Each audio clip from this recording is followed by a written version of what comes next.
नमस्कार दोस्तों, exam कांकर्स channel पे आपका स्वागत है। मैं हूं केदारनाथ मिश्रा। दोस्तों, यह समय है हमारी डेली करंट अफेयर्स की वीडियो का। आज है 21 अगस्त। तो चलिए आज 21 अगस्त की महत्वपूर्ण खबरों को, जो परीक्षा उपयोगी खबरें हैं, उनको देख लेते हैं। आज की पहली महत्वपूर्ण खबर है दोस्तों, भारतीय खाद्य एवं मानक प्राधिकरण FSSAI ने नई दिल्ली में खाद्य पदार्थों में माइक्रोप्लास्टिक माइक्रोप्लास्टिक संदूषण को लेकर बढ़ती चिंता से निपटने के लिए एक नवोन्मेषी परियोजना आरंभ की है। तो किसने आरंभ की है? भारतीय खाद्य एवं मानक प्राधिकरण FSSAI ने नई दिल्ली में खाद्य पदार्थों में जो माइक्रोप्लास्टिक आ गए हैं, आपको पता होगा हाल ही में अभी FAO मतलब फूड एंड एग्रीकल्चर ऑर्गेनाइजेशन ने एक रिपोर्ट दिया था, जिसमें ये बताया था कि नमक और चीनी जैसे खाद्य पदार्थों में भी माइक्रोप्लास्टिक आ गया है। ठीक है, तो आजकल हमारा जो भोजन है वो प्लास्टिक से संदूषित हो गया है। प्लास्टिक के छोटे छोटे कण उसमें मिल गए हैं, जो हमें दिखाई भी नहीं देते हैं। FAO की रिपोर्ट अभी हमने आपको बताई कि उसमें ऐसा आया था रिपोर्ट में कि उसमें नमक और चीनी जैसे खाद्य पदार्थों में भी माइक्रोप्लास्टिक मिले हैं। तो इससे बचने के लिए FSSAI ने नई दिल्ली में खाद्य पदार्थों में माइक्रोप्लास्टिक संदूषण को लेकर बढ़ती चिंता से निपटने के लिए एक परियोजना की शुरुआत की है। ठीक है, आज की दूसरी महत्वपूर्ण खबर है, हैदराबाद एयरपोर्ट ने इंडिया ट्रेवल अवार्ड्स में सर्वश्रेष्ठ हवाई अड्डे का पुरस्कार जीता है। किसने जीता है? हैदराबाद एयरपोर्ट ने इंडिया ट्रेवल अवार्ड्स में सर्वश्रेष्ठ हवाई अड्डे का पुरस्कार जीता है। ठीक है, तीसरी महत्वपूर्ण खबर है, स्वास्थ्य मंत्री JP नड्डा ने नई दिल्ली में प्रथम नीति निर्माता फोरम का शुभारंभ किया है। किसने किया है? स्वास्थ्य मंत्री JP नड्डा ने किया है, नई दिल्ली में किया है और प्रथम नीति निर्माता फोरम का शुभारंभ किया है। ठीक है, इसमें जो है वैश्विक दवा क्षेत्र में भारत की स्थिति को बढ़ाने के लिए एक अंतरराष्ट्रीय प्रतिनिधि मंडल की भी मेजबानी इन्होंने की है। तो फार्माकोपिया जो भारत का है, वो दवा क्षेत्र में भारत की स्थिति को दुनिया में बढ़ाना चाहता है और उससे संबंधित एक अंतरराष्ट्रीय प्रतिनिधि मंडल की भी मेजबानी JP नड्डा ने किया है। तो ये प्रथम नीति निर्माता फोरम का शुभारंभ नई दिल्ली में इन्होंने किया है। ठीक है, चौथी महत्वपूर्ण खबर है, हिमाचल प्रदेश में मुख्यमंत्री बाल पौष्टिक आहार योजना का शुभारंभ किया गया है। तो कहां किया गया है? हिमाचल प्रदेश में किया गया है, मुख्यमंत्री बाल पौष्टिक आहार योजना। ठीक है, इसका शुभारंभ किया गया है। और देखिए, ये मध्याह्न भोजन योजना जो है उसी के साथ ये भी चलती रहेगी और इससे जो है बच्चों को सप्ताह में अंडे और फल देने की व्यवस्था की गई है। और ये नर्सरी से लेके कक्षा 8 तक के बच्चों के लिए ये व्यवस्था की गई है। लगभग 5,34,000 बच्चे हैं हिमाचल प्रदेश में जो इससे लाभान्वित होंगे।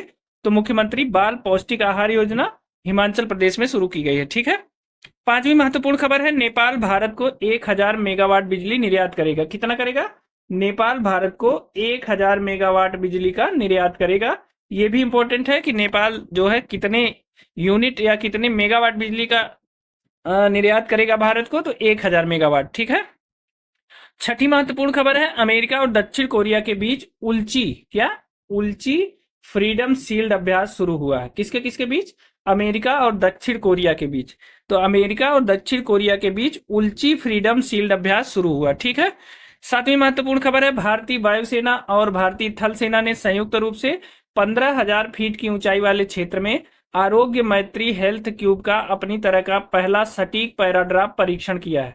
ठीक है, तो किसने किसने किया है? भारतीय वायुसेना ने और भारतीय थल सेना ने संयुक्त रूप से 15,000 फीट की ऊंचाई वाले क्षेत्र में आरोग्य मैत्री हेल्थ क्यूब, जो एक हॉस्पिटल था जिसको असेंबल करके बनाया जाता था, तो उसी की तरह का अपना पहला सटीक पैराड्राफ परीक्षण किया है। ठीक है ना, तो किसने किसने? वायुसेना और भारतीय थल सेना ने।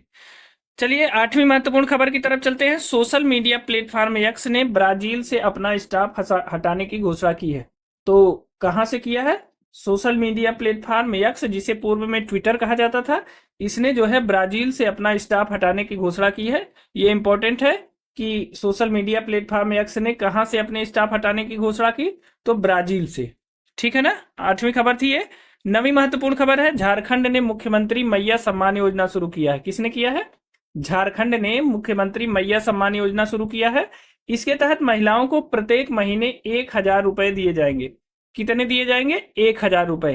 तो झारखंड में मुख्यमंत्री मैया सम्मान योजना की शुरुआत हुई है और इसमें महिलाओं को प्रत्येक महीने 1,000 रुपए दिए जाने का प्रावधान है। ठीक है, आज की 10वीं महत्वपूर्ण खबर है, रियो हलंगधर को 8वें फीफा अंडर 17 महिला विश्व कप के लिए रेफरी नियुक्त किया गया है। ठीक है, रियोह लंगधर को 8वें फीफा अंडर 17 महिला विश्व कप के लिए रेफरी नियुक्त किया गया है। ये इंपॉर्टेंट है, ठीक है।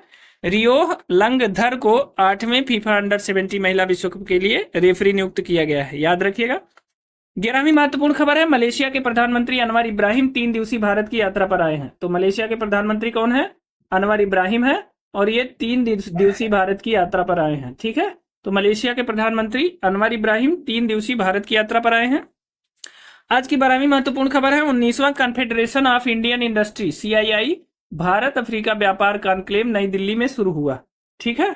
तो 19वां confederation of Indian industry CII Bharat Africa व्यापार कॉन्क्लेव कहां शुरू हुआ? नई दिल्ली में शुरू हुआ, ठीक है। ये भी इंपॉर्टेंट है। 13वां महत्वपूर्ण खबर है, राजभाषा हिंदी में श्रेष्ठ कार्य निष्पादन के लिए प्रशासनिक सुधार और लोक शिकायत विभाग के 300 से कम कार्मिक वाले मंत्रालय या विभागों की श्रेणी में राजभाषा विभाग गृह मंत्रालय द्वारा वर्ष 2023-24 के लिए राजभाषा कीर्ति प्रथम पुरस्कार के लिए चयनित किया गया है, ठीक है ना। देखिए, इसको पहले फिर से एक बार ध्यान से सुनिए। राजभाषा हिंदी में श्रेष्ठ कार्य निष्पादन के लिए प्रशासनिक सुधार और लोक शिकायत विभाग के 300 से कम कार्मिक वाले मंत्रालय या विभागों की श्रेणी में राजभाषा विभाग गृह मंत्रालय द्वारा वर्ष 2023-24 के लिए राजभाषा कीर्ति पुरस्कार प्रथम के लिए चयनित किया गया है, ठीक है। तो ये किसको किया गया है? प्रशासनिक सुधार और लोक शिकायत विभाग को, ठीक है ना।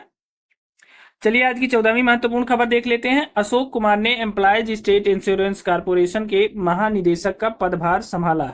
तो ESIC के महानिदेशक बने हैं कौन? अशोक कुमार बने हैं। Employees state insurance corporation ESIC के महानिदेशक अशोक कुमार बने हैं, ठीक है ना। चलिए 15वीं महत्वपूर्ण खबर की तरफ चलते हैं। पूर्व थल सेनाध्यक्ष यश पद्मनाभन का निधन हो गया है, ठीक है। पूर्व थल सेनाध्यक्ष यश पद्मनाभन का निधन हो गया है, ठीक है। तो दोस्तों ये थे हमारे आज के 15 महत्वपूर्ण परीक्षा उपयोगी खबरें जो डेली करंट अफेयर्स का हिस्सा थी। अगर आपको ये वीडियो दोस्तों अच्छी लगी हो तो आप इसे लाइक जरूर करिएगा, और अगर आप इस चैनल पे नए हैं तो इस चैनल को सब्सक्राइब कर लीजिए। साथ ही अगर आप UP police, UP PSC ROA exam और यूपी PCS की प्री परीक्षा की तैयारी कर रहे हैं तो ये प्लेटफॉर्म आपके लिए है। इस पे निःशुल्क टेस्ट सीरीज चलाई जा रही है। आप हमारे प्लेलिस्ट में जाके उन सारी निःशुल्क टेस्ट लिस्ट को सॉल्व कर सकते हैं जिसकी आपको जिस परीक्षा की तैयारी कर रहे हैं। साथ ही दोस्तों अगर आप इन खबरों की PDF चाहते हैं तो आप हमारे टेलीग्राम चैनल से जुड़ जाइए। टेलीग्राम चैनल का लिंक हमने डिस्क्रिप्शन बॉक्स में दे दिया है। यह PDF आपको वहां एज इट इज मिल जाएगी, वहां से आप इसे डाउनलोड कर सकते हैं। तो आज के लिए इतना ही। बहुत बहुत धन्यवाद, मिलते हैं अगली वीडियो में।